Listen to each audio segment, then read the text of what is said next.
Hello and welcome to the Growing Green podcast. Your host, Jeremiah Jennings, is the owner of Growing Green Landscapes in Birmingham, Alabama, and has a passion for growing the entrepreneurship community for those who are young in business. Being a business owner isn't easy, especially in the early years, and that's why in this show we dive into a wide range of topics covering all the challenges small business owners deal with. Even if your company is generating $1 million or more, the stories from our great guest and Jeremiah's own firsthand experiences will propel your business forward. And now, here's your host, Jeremiah Jennings. What's going on, everybody? Thank you so much for tuning in to another episode today here on the Growing Green podcast. This is your host, Jeremiah Jennings, and we are broadcasting to you live from the lobby of the mastermind class at and the women's meetup at Launch New Academy Live. And this was a really fun event. We'll recap that a little bit in this thing. So anyway, we have a guest interview today, and this is going to be a fun one. We have Kyle Gerton, and he is with Hilltop Lawn and Landscape out of Ohio. Ohio. There you go. See, I'm not even a Buckeye, and I know how to do that. So Paul and Caleb are right around the corner, and they'd be proud of me for that. So, but anyway, man, how you doing this morning? Oh, I'm doing tired? Good. It's a little tired. Yeah. I'm not looking forward for the trip back home, but yeah. How far is it for y'all? About 4.5 hours. That's not terrible. Bad. Yeah. It's not terrible. I mean, I would trade that for having to fly like we're having to fly. So I'm getting to the point where I like flying better than driving. It just depends on how far. Like, flying's a weird thing. I feel like if you're going like under 6 hours, it's almost better to drive just because you don't have to deal with the airport. You don't have to deal with all the traffic. I mean, like on and off, waiting taxi and things like that. Like, it just adds up. Yeah, but when we went down to Nashville for Together in the Trades, it was a little over 6 hours. That was about as much as I wanted. That's a long drive. Yeah. I mean, that's a pretty good trip for you. So, well, man, tell us a little bit about your business, what you got going on. I know you have a big farm that you do. That was very interesting, so I want to hear some more about that. Well, the Hilltop name came from my grandparents had a floral shop in Zanesville, Ohio for years and years and years. And when they died, kind of Hilltop died with them. So that was my whole goal for the Hilltop name. And then I've been in construction for 30 years almost, doing all kinds of stuff from working on locomotives for the railroad to oil field to just carpentry, asphalt, concrete, everything. Yeah. And I got hooked up with a guy with a big farm, like you said, and I've been snowplowing for years, and they kept approaching me about mowing lawns, and I'm like, maybe. I mean, I can do it. I wasn't afraid of the work, but that's a big financial thing because you're not talking about a couple lawns here and here. There, you're talking a couple 100 acres. So yeah, which blows my mind. Like, I can't fathom anything like that. Yeah. So it was a scary jump, and I'm not gonna lie, it took me a couple of years to make that jump. Yeah. But this is the first year for it, and it's going so far so good. So this is your first year full-time in the business, I guess? Yep, full-time with my business, yeah. Wow, that's awesome. Yes, what have you learned along the way? What has been something that that's helped you grow and be a full-time entrepreneur? I mean, I've been running construction crews for a long time, and I've done a lot of front office stuff. Okay, cool. So you were kind of familiar with the business aspect. So the business aspect didn't really scare me that much, but it's just the fear of the unknown. Mm-hmm. Like now we're coming up to winter. If it doesn't snow for a couple months, ouch. What are we gonna do? Yeah, I'll go flip burgers at McDonald's for a month or two. Yeah. But that's probably the biggest thing. And I'm jumping into it with a wife of 4 kids, a mortgage, and wow. So it's a big jump. It's so what did you do to get the boat close to the dock? Like, that's a common thing. It's hard for somebody. So, well, let's answer that first, then we'll go into our next. I have another area I want to go. So, how did you get the boat close to the dock? Last year, I kind of made a decision like this year was going to be the year. Mm-hmm. So, to keep me on track, well, first of all, I finally got the blessing from my wife. To do it. That's first step. Because 4 kids and everything, she was like, absolutely not. Yeah. For the first 2 years, I was even thinking about it. So last year, she finally said, yeah, let's do this. And then I just started taking the steps. Like I went to the lawyer and got the LLC started last year. I went to the accountant and got him set it up last year. Like, I had all of my ducks in a row except for the equipment and a signed contract going into like January of this year. So then March rolled around. Finally, I got the contract signed, and I talked to. I run John Deere too. Yeah. But I already had talked to. I already had the paperwork filled out. Everything was done. So as soon as they said yes, it's your contract, I went right down there. Signed the papers. And I mean, glory to God, because every door that's opened, it's been opened. Yeah. So, I mean, that was my biggest thing because, like I said, mowing a place that big, it's a lot of equipment. Yeah, it is. So that's a lot of money up front, which I did not have. What kind of equipment are you running? I got the 950s. I got 272s and a 60. Good, nice. That is some ground to cover. And I'm probably going to trade in the 60 for another 72, to be honest. Really? Is it all flat for the most part? Yeah. I mean, you got your ditch lines and stuff. So I mean, you're on some grades. Those 72s probably hold pretty well, though. Yeah, and I got them Tweel tires, which are amazing. Yeah. Them things, as long as you slow down, you can turn 90 degrees on them hillsides. Yep. It's crazy. So, man, 72s. How do you like them? How do you like your deer? Yeah. I've put a lot of hours on them things too. And what hours? So in a year, a little less than a year. What are your hours looking like? 700 or 800. Oh, wow. You are packing them on. Yeah. Well, for a long time, it was just me and another guy. Mm-hmm. And so it was just two of us mowing all that. And it'd take us 4 or 5 days. Mm-hmm. And then finally I found a third person to put on that 60. And now we can cut it down to like 3, maybe have to come in and finish up on the 4th. But yeah. Is it a lot of trimming or is it mainly just mowing? No, it's mainly mowing and spraying weeds. So, okay. So everything that you'd have to weed eat, which is a lot. Yeah. They just let you spray it. You just because I mean there's zero tolerance. Yeah. So it's crazy. Yeah. That's really cool, man. It's a cool opportunity. How did that come about to you? Was it just good relationships, good networking? How did that opportunity arise? I've actually been helping them with snow plowing for like the last 7-8 years, and I became pretty good friends with everybody. So if he had side projects and stuff up there at the farm, he'd just call me if he needed help, and I'd just run up there and help him because he was a good friend of mine. And then it turned into he got higher up, and his boss, I really like his boss. We have a phenomenal. It wouldn't work without the relationship. Yeah. So, he's been hounding me for like 6 years. He's just like, go get your mowers and just go for it. And I'm like, it's a lot. Yeah. The company I was with for 13 years. So, I mean, it's hard to up and leave. It's hard up and leave. I mean, I had insurance. I had, 401k, everything else. And with God's grace, again, I haven't touched any of that 401k. That's awesome. So, but I do need to get it. I've been working on everything else. Now it's time. I need to get that put in somewhere. And yeah. So. Well, man, that's an exciting first year. I mean, that's a lot happening. What are your plans for 2023 moving forward? Well, I got the snow contract for them, obviously, and then hopefully that all goes well. I got to get back and finish getting the plows and stuff on the truck, and then it's 2023. I want 2 or 3 more. I think I'm only going to do mowing for commercial. Okay. Yeah. So I want a couple more commercial accounts and maybe start another crew. Yeah. And then my passion is more like dirt work, like excavating. And yeah, stuff. that was going to be my next question. Like, since you've done construction for so long, is that something that you look to expand your business into, doing it for yourself? Yeah, and that's what the farms kind of helped me out too, because they have a lot of excavating stuff, drainage stuff, parking lot stuff that they need help with, and you can do it all. I'm the one-stop shop. So yeah.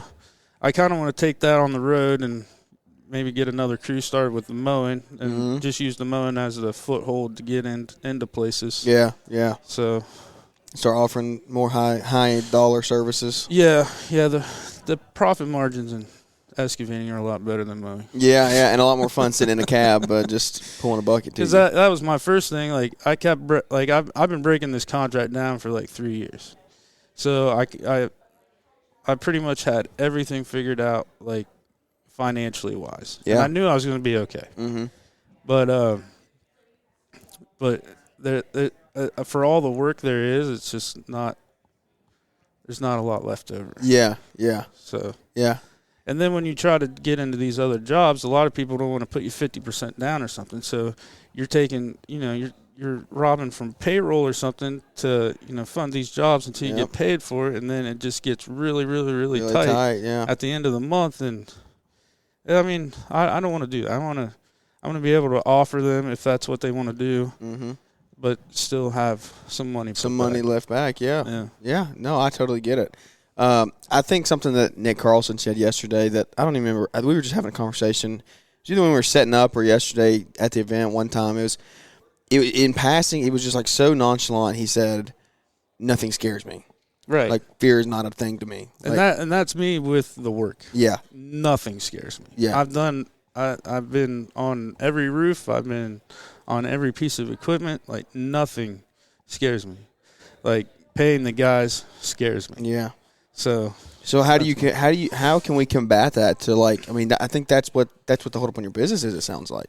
Yeah. Right now. And like I said, this was such a big project. I haven't been advertising like I should have been. Yeah. You just did this one and try to get through the year. Just get through the year, make sure I could do it and have the guys to do it. Because like I said, for more than half the year, it was just me and another guy mowing like 200 acres. Yeah.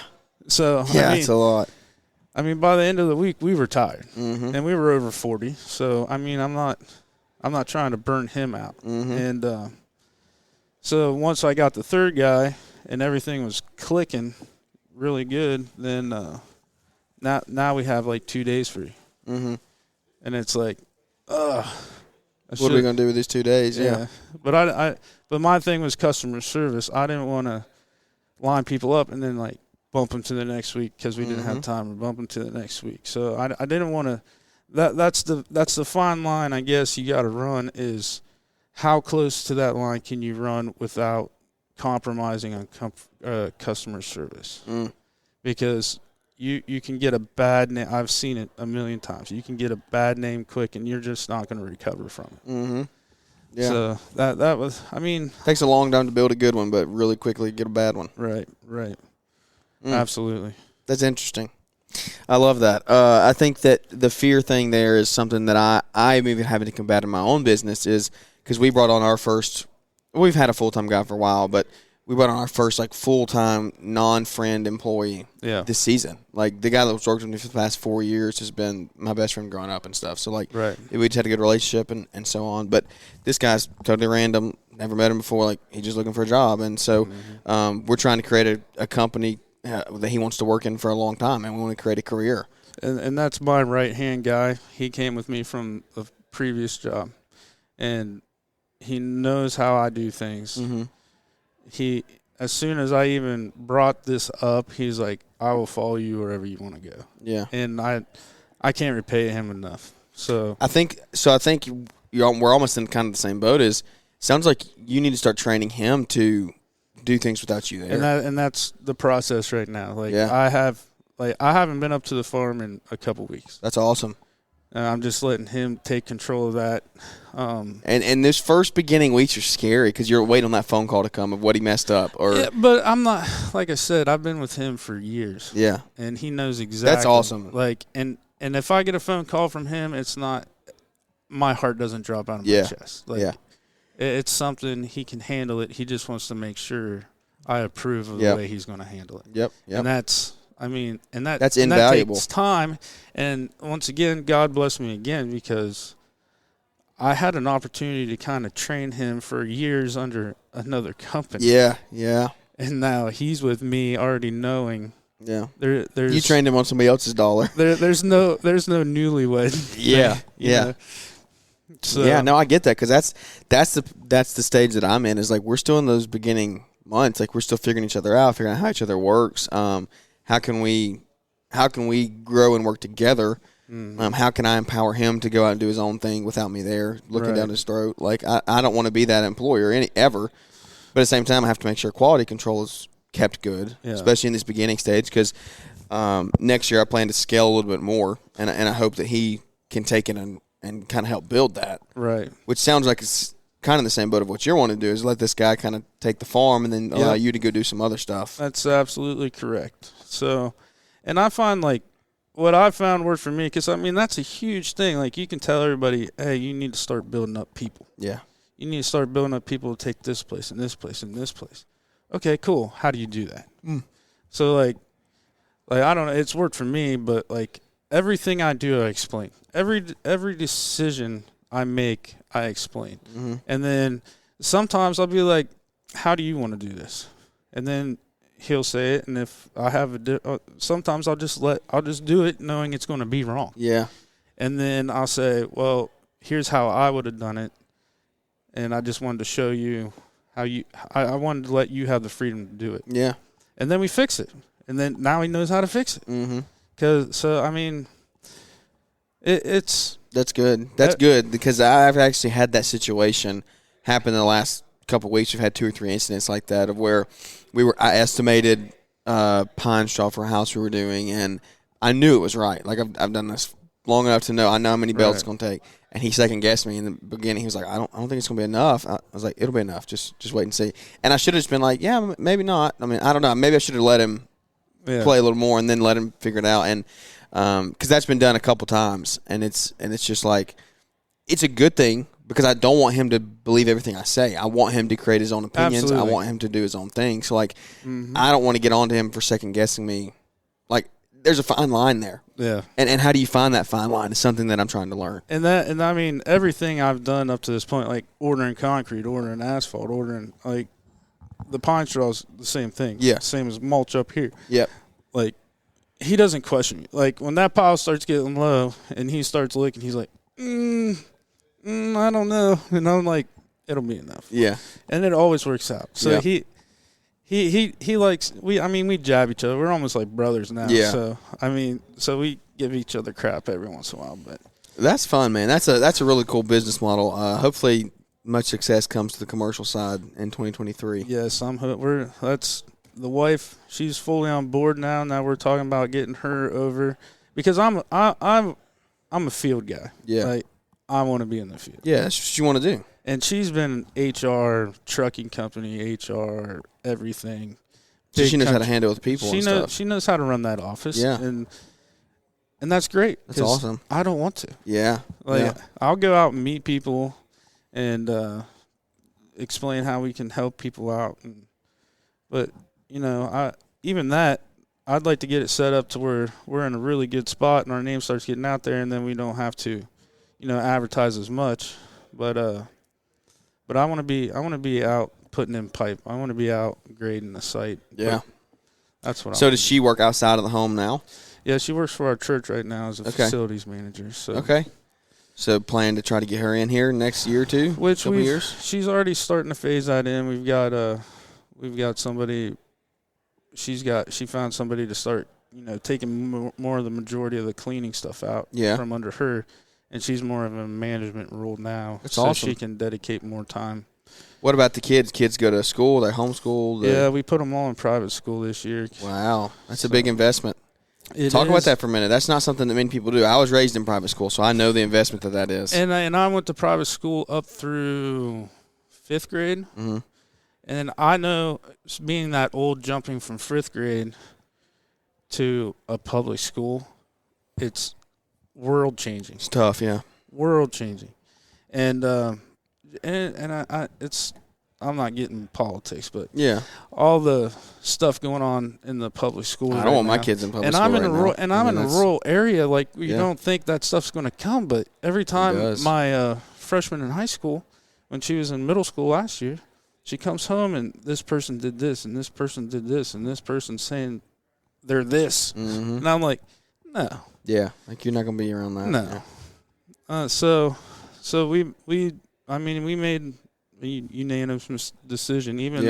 We even gave our one going to freshman year. We gave her the option. Like, if you want to stay, we're not going to yank you out your freshman year. I mean, we understand how big of a jump middle school to high school is, and she's like, no, I want to go. That's awesome. So I think that comes back to the family, like the culture that you've created, like that she's Right. bought in with that. Yep. And it was funny the other day because, like we were talking about last night, the Christmas lights. Like, Yeah. Nicole and I were on the porch, like trying to start thinking of advertising stuff, and she just pokes her head out of the door and just comes out like, "Afraid of heights will put up your lights." I'm like, "That's awesome." That's awesome. I went on Facebook. And Yeah. I'm like, if you want to do something like this, then I'll pay you for it. Yeah. And that's a beautiful. That's exactly the whole thing we wanted to do in making this business. Yeah. Is if you want to work for the company, all for you. We want to empower you to do that. Yeah. I went to 3 different schools trying to figure out because that's what you had to do. Mm-hmm. And I finally ended up at a trade school running equipment. Yep. And I loved it. And, you graduate high honors and stuff because you love to do it. And then you come out, and I have, like, construction management degree, but I haven't used that. Yeah.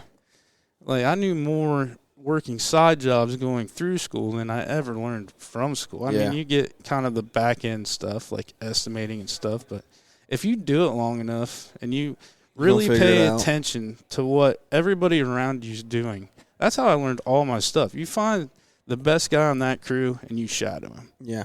And everything he does, you find out why he does it. Yeah. And that's how you learn. Yeah. So, but that's good. So I want this to be a legacy business. I want it, if my son wants it and the daughters want to run in it, that's what it's there for. Yeah. So how old are the kids? Middle school, you said, freshman? She's 14, and then we got 4, 6, and 7, 8. 4, 6, and 8. Okay. Yeah, so that was good little stretch there. Yeah.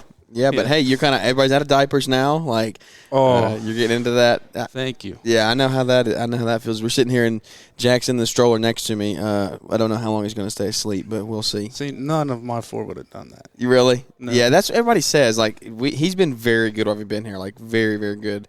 Brittany and Liz were always like, he's like, our kids never would do that, like, ever.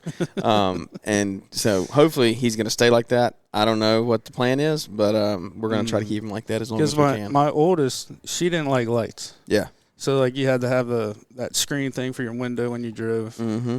My middle one did not like to be restrained in any way, shape, or form. Yeah. So we like to go down to Holden Beach every year for vacation. And it's like a 12-hour drive. Mm-hmm. She screamed from the time we buckled her up to the time we pulled in the driveway down there. No, I can't do that. And then she did it on the way home. I don't know how. I literally don't know how you can do that. Like he was fussy last night because he got hungry sooner than he normally does. And I was like, oh, my goodness, like, what are we going to do? Like, he won't stop crying. But it's awesome. It's part of the plan, I guess. You know? Oh, I mean, I wouldn't trade any of them for the world. Yeah. You know what I mean? It's a lot more than people let on it for it to be, and it's stressful. I mean, I'm not gonna lie. I mean, we're running like our baby and the middle one to dance 4 days a week because they're in competition, but it's 30-minute drive clear out of the other way. Yep. And then everybody else, like the oldest one's in drama club, so she's at the high school 30 minutes the opposite way from where we live. So it's an hour drive from dance to the school. You're all over the place. I mean, there's no time for anything. So like the business stuff, it's been really difficult because, there's no time to put in it. Mm-hmm. But you got to make that time. That's why, like, the last 2 weeks, I mean, that's all I've been doing is setting up the plow stuff. Like, I went and got pamphlets made to start going around to businesses and talking to them for next year because, they're doing their budgets now. Yeah, they are. Yep. So you got to get in it and getting Nicole to full-time next year, hopefully, if it allows it. Then that'll be a big help. And then, I want, like, when the last 3 were born, like, she stayed home, and I made sure she could stay home. And then she wanted to work, and I don't blame her because you get trapped in the house with three toddlers and diapers. I'd be trying to get out too. So I've tried to facilitate that so she could do that, and now she's like, now I'm gone from the babies too much. Now I want to be back home. And I'm like, this is what I wanted the business for. Yeah. So doesn't get much better than that, man. Sounds like you got a good family life going on. You make your own destiny. That's right. That's right. You create your own destiny. Really quickly before we wrap this thing up, what is your takeaway from the event this weekend? If you have one big one or a couple little ones or a lot of big ones. Overwhelming, and I can tell you what I really liked. I think it was Paver Pete. Paver Pete had like all the books with everything. Yeah. Read them books. Yeah. Read the books. Yeah. Like Robert Kiyosaki, every one of them. Yeah. And, Are you a big reader? Audible. Okay, yeah. I 200 acres a week, you can probably go through some books. Oh, yeah, I go through, like, all you guys' podcasts, and then I can still get 4 or 5 chapters in the book. Yeah, every day, yeah. Every day. And then, like, Profit First, like, I'm implementing that, like, January 1. Really? What is your why? Like, what is your – I mean, I've heard it talked about a lot, but I haven't really done it myself yet. Like we were talking about, like right now I'm finding there's not a lot of money at the end. Yeah. So which is and it's been hard this year because I got to buy so much equipment that all that once it's paid for, and I've been buying a lot of stuff cash, but I do have a lot of debt. Yeah. But once we get the main things, then now I'm going to make sure instead of buying something else, we start putting profit in. Mm-hmm. Yeah. And you know how to start charging. I mean, I'm sure you going forward in these commercials, you can start charging to bring home profit. Like right. that's something you learn as you go on. And like this year is the first year. Like I was bidding it to get it. Yeah. Yeah. And then gas prices shot up $2-3 a gallon. And then snake in there. No, I don't do snakes. Yeah. They walked by us earlier, and I was like, "What?" They had like a massive snake in just a little container. Nope. Just carrying it by. We were, me and Caleb and Paul were like, "No." I mean, Caleb was trying to defend snakes. I was like, "No, only good snake's a dead snake." Sorry about it, buddy. Yeah, I mean, I'm not going to kill one going out of my way, but if something's close to me, it's not. It's not going to live. I'm going to walk out of there. Now. Yeah, yeah. Anyway, I didn't mean to interrupt you, buddy. No, you're good. But yeah, you're bidding it to get it. Yeah, it's going to happen. Yeah. Like, you got to start putting your money back for your taxes. You got to start putting your money back for profit. You got to start putting money back to get insurance. Yeah. Like, all them things that if you have a job now and you have it all, you don't really think about that stuff. You got to start putting money back for them, but you also have to charge to include that stuff. Yeah, you got to get stuff that you don't think about. You got to find that overhead, yeah, percent. And you got to put it on. It's like what Mike Andes talked about yesterday. You have to find that point to where you even break even. Like, you have to find that break even point. Mm-hmm. And you got to get to there, and then you got to add your profit in, though. Because, like, if your break even point for the year is $50,000, right, everything up to $50,000 is for nothing. Nothing. Yep. So you have to figure that stuff out. And like we were talking about the Christmas lights yesterday, we were hitting on pricing and stuff. Yeah. Like, you got your insurance goes up because you're climbing on roofs now. Yeah. And your workers' comp, I think it went up a little bit because you're climbing on roofs now. Mm-hmm. Like, all that stuff, you have to account for. Yeah. And just like drive time, like the fuel up time, mm-hmm. maintenance time, sharpening the blades, everything. Yeah. I mean, that's stuff like you go to work if you're working for somebody else, and that's just something you have to do. Yeah. But he's thinking that's time you guys aren't making money. Yeah. So, I mean, and I've been blessed because, like I said, I grew up with my grandparents owning their own business. My mom owned her own business. Like, so you've been raised in the business world then, to some extent. So, I mean, I had kind of an inside view going into this. Yeah. So, I mean, it's helped a lot, and there's like a lot of the mistakes and stuff like I've seen firsthand, but haven't been in control of how to fix it. Yeah. So yeah. So we'll see how it goes. Oh man, that's awesome. We got one final question we try to ask all of our guests. It can be simple, but it can be complex. It's what is your why? My why, taking care of the family. I'm a big family guy. And like I said, I want this to be a legacy for the kids. Yeah. Like, I don't want them to be like, we have a lot around our area where it's a second generation. They just run their business into the ground. And I don't want that. So my kids, like, Charlie right now, every time I have a piece of equipment, he's on my lap. Yeah. And he's doing it. Every time I'm out in the yard doing something, he's out there with a shovel or something digging a hole. I mean, I can't even I'm a landscaper, and I have the worst flower beds in the world because he's just digging holes everywhere. Yeah. Like, I don't even put mulch down because it's awesome. just pointless. That's awesome, though. So, I mean, it's for him. And like I said, like Sydney, she wants probably more in the marketing thing, and I think she'll be great at it. And Natalie's just a boss. So she can do whatever she wants. Yeah. And then Kylie's the face. Like, she's got the face of the company. she's the pretty one, I guess. Yeah. So who knows where she's going to go? I have no idea. Funny. That's funny. Well, that's awesome, man. Where can everybody get in touch with you if they want to connect her? I have a website, Hilltop Lawn and Landscape. And then Facebook, Hilltop Lawn and Landscape, LLC, I believe. And I'm just around. Yeah. Awesome, man. Well, thank you so much for tuning into the episode today and for joining us here. If you did enjoy the episode, leave us a big 5-star rating interview. And those really help grow the show and boost out there so we can continue to go to the community one relationship at a time. Thank you so much for your time today, Kyle. Thank you. Thanks for tuning in to the Growing Green podcast. It is an honor to have you listening, and we hope you receive valuable advice to help take your business to the next level. Don't forget to follow the podcast so you'll be notified when our next episode drops.